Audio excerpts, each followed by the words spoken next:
finally, we move on to change in status. We're going to start here with political activism. People kind of doing things politically to help move forward the minority cause in America.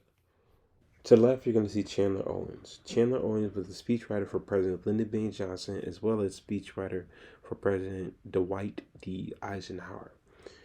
LBJ, Lyndon B. Johnson, was the president during the 1960s. Eisenhower was president in the 1950s. You're going to see that he gets a lot of his foundation from this time period of the Harlem Renaissance. He starts with the idea of communism.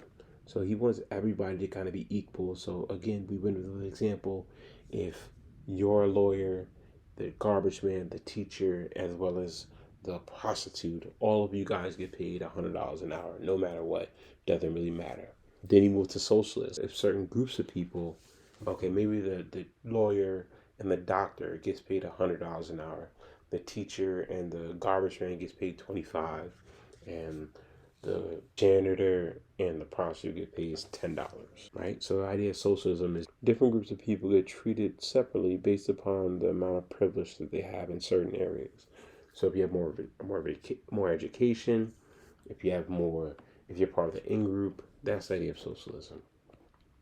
But then he finally moves to the idea of republicanism. And this is where he becomes speechwriter for all these different presidents, and they're able to kind of work together so that he can create for these people. Strangely enough, he's also friends with A. Philip Randolph, who we're going to talk about a little bit later in the 1960s. But we also talked about him last year when he was helping people out during the 1920s. Next up, we have Cyril Briggs. He's a communist. Remember again, the people, everybody should be common. We're a community.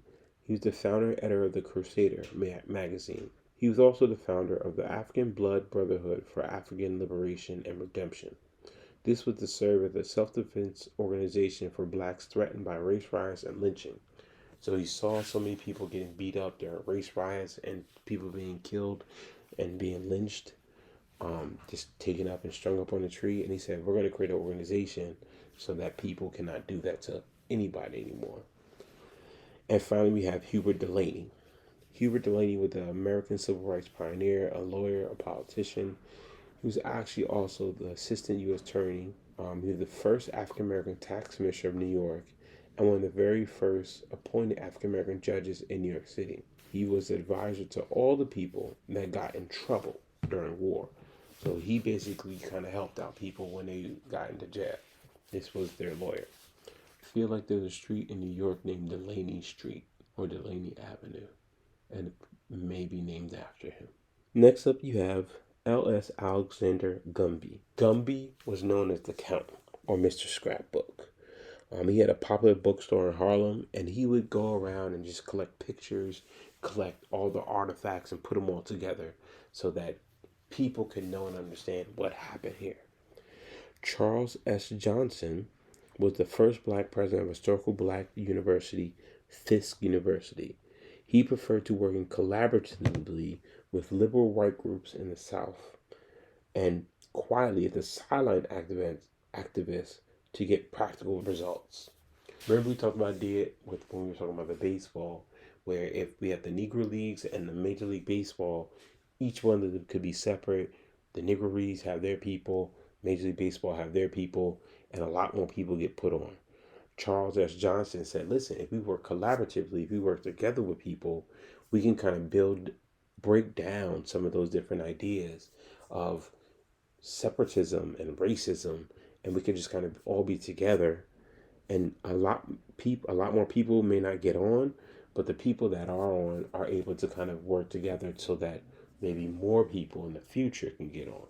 The last two slides here that I have on intellectual activism talk about two different concepts, like we just talked about with Charles Johnson.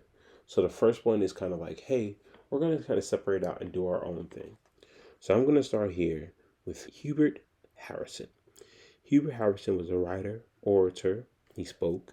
I'm an educator, critic, and race and class-conscious political activist and racial internationalist.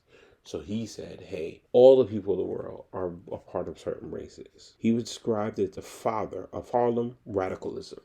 So he was the guy to see if you wanted to get something popping. the Black Socrates. So he was very intellectual. Harrison was the seminal and influential thinker who encouraged the development of class consciousness among working people, positive race consciousness among black people, secular humanism, social progressivism. He wanted people to progress, and free thought. He was also a self described radical internationalist, and he wanted things to change for the entire world. He contributed significantly to the Caribbean radical tradition. So the idea like, hey, look, there's a lot of people in the Caribbean islands that be out here really be got that extra spirit, just on top of things, and they want to just do more. This was the idea of like Hubert Harrison and some different things that he wanted to happen. And to the right, a lot of people may know this guy. He's Jamaican. His name is Marcus Garvey. Marcus Garvey said, listen, we're going to kind of do our own thing, just like Andrew Root Foster. He wanted minority people to do it by themselves. So what he did, he founded a group called the Universal Negro Improvement Association and African Communities League, the UNIA. What they did was they said, we're going to create our own banks, our own businesses, our own groups. Everything is going to be our own. We're going to do things separately. You guys go to your store, we're going to go to our store. He tried to do that inside of America for a little while. And he said, America's just trash. We don't really need to be here. So what he did was he found the Black Star Line, a shipping and passenger line which promoted people to return to Africa. And he wanted all the people from the diaspora to go back to their ancestral lands. Marcus Garvey would have these speaking events where he would draw large crowds. Funny enough, one of the people that he actually drew to this crowd were these two people. You probably don't know these people. However, these are the parents of Malcolm X, or Malcolm Little, who turned into Malcolm X. They meet at this Marcus Garvey speech, and they start to really get into one another, and they really they learn the idea of empowerment inside of people of color. So this flag here, the red, black, and green flag, is the flag of the African diaspora, people of culture, the people that are out to create bigger and better things in life. At these different speeches, Marcus Garvey would rile up all the minorities, so people really didn't like that. Funny enough, America did not want him in America. America did not want him corrupting their Negroes. So he was actually banned from America. Like I said, he was Jamaican, but he was actually banned from America. He actually ends up going to places like Ghana because they kick him out of America. In Jamaica and other places like this, he's still known as a really big figure. And you're going to see this even in the religion known as Rastafarianism, where he's one of the big important people in the culture, one of the most celebrated people during that time period. Go ask Ms. Harrison. Just say to her, who's Marcus Garvey? Another 60, 45-minute, 8-hour-long conversation. The final group of people that we want to talk about is NAACP, or the National Association for the Advancement of Colored People. This was started by a group of black people and white people. So this one is the flip side of kind of what Marcus Garvey was doing. This is more the idea of, hey, let's all come together and create a group together so that we can be one big happy family together. They want to alter laws to integrate. The lady on the right, her name is Jessie Fauset. She was the editor of The Crisis, which was the magazine of that time. Her mentor was actually the guy on the left, W.E.B. Du Bois, or Dubois. He said that she was actually one of the smartest writers during the time and called the midwife of the entire movement itself. W.E.B. Du Bois, as we talked about him last year, he's the very first black person to graduate from Harvard with a doctor's degree. He wanted people to kind of come and get their education in these elite institutions so that they can kind of show people that, hey, minorities are smart too. It's not just white people that are smart. All types of different people are smart. So with that, the idea and concept was to get really smart people and have them join the NAACP. People like Thurgood Marshall, the very first black Supreme Court justice in the 1960s. He joins the NAACP and fights for them. Numerous different court cases with them as well.